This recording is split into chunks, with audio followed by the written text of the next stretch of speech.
Mesdames et messieurs, bonsoir, bienvenue dans votre journal. Les titres de ce 7 juin. La présidente du droit au logement d'Indre-et-Loire accuse la police de chantage. Une affaire révélée par le Canard enchaîné hier. On y revient avec plus de détails dans un instant. Coup de théâtre dans l'affaire du drame de Joué-les-Tours. Une nouvelle expertise dévoilée cet après-midi ne donne plus aucun doute sur la responsabilité du gendarme qui roulait à une vitesse excessive. Et enfin, nous terminerons cette édition avec l'exposition d'une artiste tourangelle que vous connaissez bien, Laurence Dréano, qui expose dès ce soir à la ferme de la Loudière à Joué-les-Tours. Et pour commencer ce journal, regardez ces photos spectaculaires. Une mini-tornade à Romorantin-Lantenay. Le collège Maurice-Genevoix fermera ses portes demain en raison de violentes rafales et de fortes pluies tombées cet après-midi. Des précipitations de 17 mm ont été relevées en moins d'un quart d'heure. Les 800 élèves du collège ont été accueillis dans la salle des sports de la ville. Au total, une soixantaine de sapeurs-pompiers est intervenue. La présidente du droit au logement d'Indre-et-Loire accuse la police de chantage. La police qui aurait fait pression sur elle en se servant de sa situation familiale en échange d'informations sur des mouvements anarchistes. Florent Carrière l'a rencontré. Depuis un an, Ginette Roiseau a retrouvé un appartement digne de ce nom, un logement social de 4 pièces en plein cœur du Sanitas à Tours, qui vient remplacer le studio dans lequel elle vivait avec son mari. Une situation sociale tendue qui la prive de ses enfants depuis maintenant 5 ans. La justice avait décidé de les placer en famille d'accueil. Ma fille maintenant est majeure, donc il reste mon fils de 13 ans. Et le prolongement je suis passée au 15 mars en jugement et la prolongation a été faite de 1 an. Ils estiment que l'enfant n'est pas prêt encore. Toutes les conditions sont réunies, l'appartement, la situation, mais l'enfant n'est pas encore prêt. Une situation douloureuse pour cette mère qui aurait été exploitée par la police. Car Ginette Roiseau est présidente du DAL 37, l'association de droit au logement. Elle est donc souvent confrontée aux agents du renseignement qui, dans le cadre de leur mission, lui demandent des informations, par exemple sur les parcours des manifestations. Mais en l'occurrence, 2 agents lui demandent un peu plus, être renseignés sur les militants et actions du DAL. Alors après plusieurs invitations, Ginette Roiseau se rend en avril au commissariat de Tours, munie d'un dictaphone. On peut te donner un coup de pouce, parce que bon, ça serait bien que tu récupères ton gosse pour la rentrée. Donc nous, on peut essayer de faire pencher la balance de ton côté. Mais bon voilà, en contrepartie, quand on te téléphone, tu nous renseignes et on travaille ensemble en gros. C'est inadmissible, c'est donc pas exercer du chantage en plus sur une femme qui vraiment se bat et qui est vraiment dans le désarroi par rapport à son fils. C'est vraiment, ils en ont abusé quoi, ils ont vraiment touché ce qu'il fallait pas toucher quoi. Pratiquement 1 heure d'entretien qui se retrouve sur bande.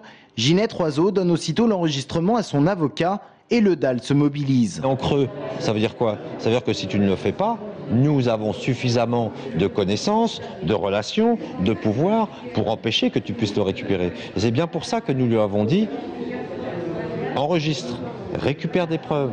Le DAL a saisi le ministre de l'Intérieur Manuel Valls et la ministre des Affaires sociales Marisol Touraine. L'association réclame 2 enquêtes, l'une du côté de la police, l'autre du côté des services de la protection de la jeunesse. Une plainte pourrait également être déposée. Quant à la police, droit de réserve oblige en période électorale. Aucune communication n'a été faite à la presse. Coup de théâtre dans l'affaire du drame de Joué-les-Tours. 1 an après la mort de la petite Mélanie, une nouvelle expertise dévoilée cet après-midi par le procureur Philippe Varin vient contredire la première et donne clairement le gendarme pour responsable. Il roulait à une vitesse excessive selon les conclusions des experts. Plus de précisions avec Romain Delville. La contre-expertise a été notifiée à la famille de Mélanie et aux gendarmes responsables de l'accident il y a 1 semaine. Elle contredit en tout point la première expertise réalisée il y a 1 an. Pas de contact entre le véhicule et le trottoir, pas de fuite de gasoil qui induirait une perte d'adhérence. Enfin, la vitesse. La première expertise l'avait estimée à 30 km/h, pas la deuxième. Ce même expert a procédé à un certain nombre de calculs de nature scientifique pour évaluer la vitesse du fourgon au moment où il a abordé le giratoire. Et selon l'expert, la vitesse déterminée serait de l'ordre de 72 km/h. Nous savons que le conducteur du fourgon, ce jour-là, avait absorbé des antihistaminiques et un antidépresseur, qui sont deux médicaments qui donnent une combinaison qui peut avoir un effet sur la vigilance. Et il va falloir approfondir cette question pour savoir si ça peut être une des causes de l'accident. L'expertise toxicologique avait déjà été demandée par les parents de Mélanie. Aujourd'hui, cette contre-expertise technique correspond mieux à leurs attentes et de l'idée qu'ils se font de la justice. On ne va pas nous mentir parce que c'est un gendarme. Voilà, on sait déjà que tout a été fait dans les règles et déjà ça c'est rassurant. Donc on a déjà des réponses.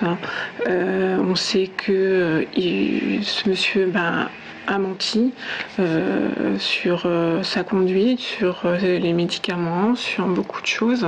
Et on ne peut pas dire que c'est un simple accident suite à pas de chance.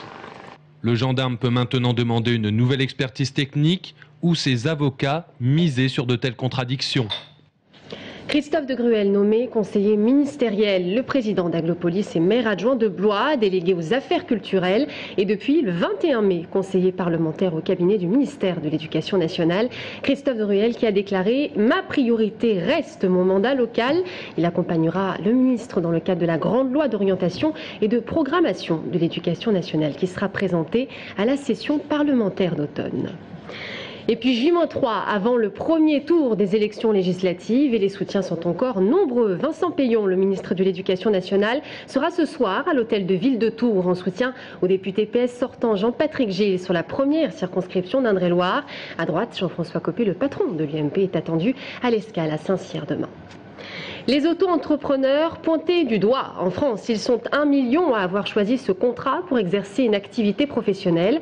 Un modèle qui séduit de plus en plus puisqu'il permet un régime fiscal avantageux. Aujourd'hui, les auto-entrepreneurs sont accusés de concurrence déloyale. Avant la fin du mois, leur fédération sera reçue par le ministère délégué à l'artisanat. État des lieux avec Mickaël Briffaut. Véronique fait partie de ces quelques 14 000 auto-entrepreneurs enregistrés en Indre-et-Loire. De chez elle, elle travaille comme correctrice et rédactrice pour des écrivains ou des entreprises. Son secteur d'activité est en crise, alors en 2010, elle a décidé de créer son propre emploi pour s'en sortir. C'était la seule solution pour exercer en tant que rédactrice-correctrice indépendante. C'est-à-dire qu'en faisant une étude classique dans un statut normal, je devais avancer 5 000 € de charges sans avoir eu le moindre client. Donc quand le statut est apparu, il m'a semblé absolument approprié. Elle a lancé son affaire depuis 2 ans et depuis elle a doublé son chiffre d'affaires. Mais comme 72% des auto-entrepreneurs en France, elle gagne moins de 5 000 € par an, soit un peu plus de 400 € par mois. Je pense que ça peut évoluer. Mais pour l'instant, je pense qu'aucun salarié ne peut envier ma situation.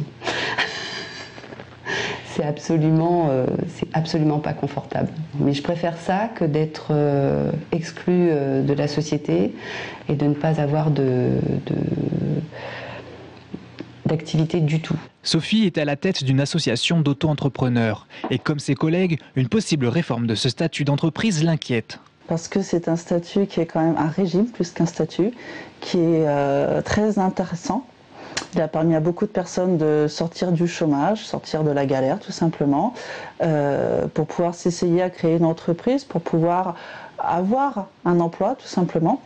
Et même si on ne déclare pas des milliers et des cents, on a augmenté notre qualité de vie et donc de ce fait aussi par répercussion notre pouvoir d'achat. Donc supprimer du jour au lendemain le statut d'auto-entrepreneur, ça serait je pense une grosse erreur. Pour le gouvernement, supprimer le statut d'auto-entrepreneur n'est pas à l'ordre du jour. Si ceux qui bénéficient de ce système souhaitent élargir les avantages fiscaux à d'autres entreprises, le gouvernement, de son côté, étudie plutôt la possibilité de limiter le dispositif dans le temps. Et à la fin de ce journal, Hervé Novelli, député UMP d'Indre-et-Loire, à l'origine du contrat entrepreneur, sera notre invité de la rédaction. Nous parlerons avec lui aussi des législatives à 3 jours du premier tour. Et on en vient à cette belle initiative au cœur du quartier du Sanitas, les jardins collectifs. L'idée, partager un jardin potager dans le but de créer du tissu social. Aujourd'hui, la Fondation de France a récompensé ce projet en décernant à son créateur le laurier départemental 2012, Brian Locke. Un prix et surtout une belle récompense pour le jardin partagé situé au cœur du quartier du Sanitas à Tours.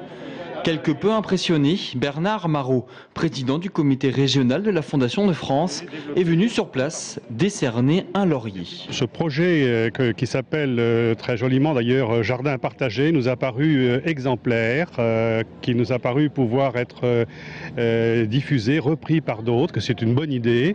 Le jardin partagé du Sanitas a été créé en mars 2011. Il permet de créer un lien entre les habitants et de lutter contre l'isolement. Pour le président de Régiplus, l'organisme qui gère le jardin, ce prix récompense avant tout les habitants. C'est un grand honneur et certainement un moment d'émotion pour tous ceux qui ont contribué à ce projet, qui n'était pas évident, au cœur du quartier du Sanitas, faire travailler ensemble des habitants sur un projet de jardin dit partagé. Le jardin est divisé en 10 parcelles, destinées à 10 familles ou personnes vivant seules. Une 11e parcelle est dite collective. La production est bio et le surplus est partagé entre les habitants. Plus qu'un jardin, un symbole de fierté. On donne une épreuve comme quoi dans une cité on ne peut pas produire que de la délinquance, on peut produire des trucs sains. On apprend beaucoup de l'autre et puis on n'est jamais seul, tout le monde nous aide, c'est formidable. Cette initiative n'est encore qu'une graine. D'autres projets de ce type devraient prochainement germer dans d'autres quartiers de Tours. En France, chaque année, 3000 femmes sont touchées par le cancer de l'utérus. Ce mois-ci, le CHRU de Tours organise Juin Vert, une campagne pour sensibiliser les femmes sur l'importance du dépistage. En effet, si toutes les femmes étaient dépistées, plus de 2/3 des cancers pourraient être évités. Brian Bock. C'est dans ce centre de consultation du CHU de Tours que des dépistages du cancer du col de l'utérus ont lieu. Pourtant, pour certaines patientes, le dépistage manque encore à être connu. Il n'y a pas trop de prévention, je trouve, pas trop d'incitation à le faire, en fait, je trouve. On en parle vaguement, mais enfin, c'est pas très... je pense que ça sensibilise pas trop les gens. Chaque année en France, le cancer du col de l'utérus touche près de 3000 femmes. Pour le docteur Hagenauer, la prévention est primordiale. Aujourd'hui, près de 4 femmes sur 10 ne sont pas dépistées. Il y a probablement encore du travail à faire. On peut toujours faire mieux et on s'aperçoit que dans les raisons de non-participation au dépistage, il y a parfois des problèmes d'information. Donc il faut qu'on mette l'accent encore et encore pour sensibiliser les femmes à cette action de prévention. La cause du cancer du col de l'utérus est liée à un virus, le papillomavirus. Il est transmissible par voie sexuelle et peut induire dans 90% des cas un cancer. Seul examen de dépistage, le frottis du col, il permet de détecter les lésions précancéreuses. Cet examen s'adresse à des femmes de plus de 25 ans et ayant déjà eu des rapports sexuels. C'est un examen qui est extrêmement simple, qui nécessite pour la femme d'avoir quand même une pose de spéculum, donc il est important que la femme qui consulte sache exactement à quoi elle s'attend. On va introduire cette spatule au niveau du col de l'utérus et on va tourner quelquefois de façon à obtenir des cellules. Ce prélèvement est indolore et une fois les cellules récupérées, elles sont mises dans un flacon et ce flacon est ensuite envoyé au laboratoire pour être analysé. Le dépistage permettrait d'éviter 70 à 90% des cas de cancer du col de l'utérus. La Haute Autorité de Santé recommande de le faire tous les 3 ans. Et on termine ce journal avec une exposition de Laurence Dréano, cette artiste tourangelle connue pour ses sculptures tout en rondeur. Dès ce soir et jusqu'à mardi, elle expose son travail à la ferme de la Liaudière à Joué-les-Tours. L'occasion de découvrir ses œuvres monumentales et d'autres nouveautés. Gaël Poulain a rencontré l'artiste cet après-midi.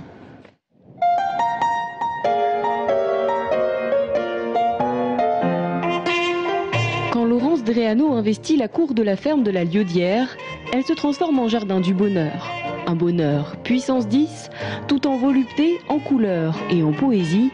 Une vingtaine de sculptures monumentales, charnelles, qui invitent le visiteur à se laisser baigner par la joie, inspirée par les rondeurs en résine que l'artiste sculpte depuis 10 ans. C'est plus simple de véhiculer ce message de joie à travers des courbes généreuses, douces. Les gens ressentent effectivement plus facilement le plaisir que sur une sculpture très anguleuse, très travaillée. Et puis de toute façon, je ne sais pas faire autrement. Je ne sais pas faire un carré. J'ai l'esprit qui n'est pas forcément anguleux. Loin d'être anguleux, le travail de Laurence Dréano appelle alors au partage, à la sensualité, près de ces œuvres que l'on voudrait caresser. Et dans une petite pièce de la ferme, la chambre noire, l'artiste nous propose d'entrer dans un univers plus intimiste. Là, ce sont de petits personnages en cristal qui nous accueillent, témoins d'un autre mode d'expression. Ce sont des pièces uniques, sans moule, réalisées à la main sur l'île de Murano. Donc déjà le processus de fabrication n'est pas du tout le même. Et puis dans l'idée, c'est ma petite galaxie de petits personnages idéalistes, c'est plus mes bijoux. Des bijoux toujours à petite tête et à grosses mains, car eux aussi veulent nous arracher un sourire. Avec Laurence Dréano, la joie s'installe à la Liaudière, y compris dans les menus du restaurant, qui pour l'occasion s'agrémente de plats aux noms et aux couleurs des œuvres exposées. Et c'est ainsi que s'achève notre journal. Dans un instant, restez avec nous. Hervé Novelli sera notre invité de la rédaction. A tout de suite.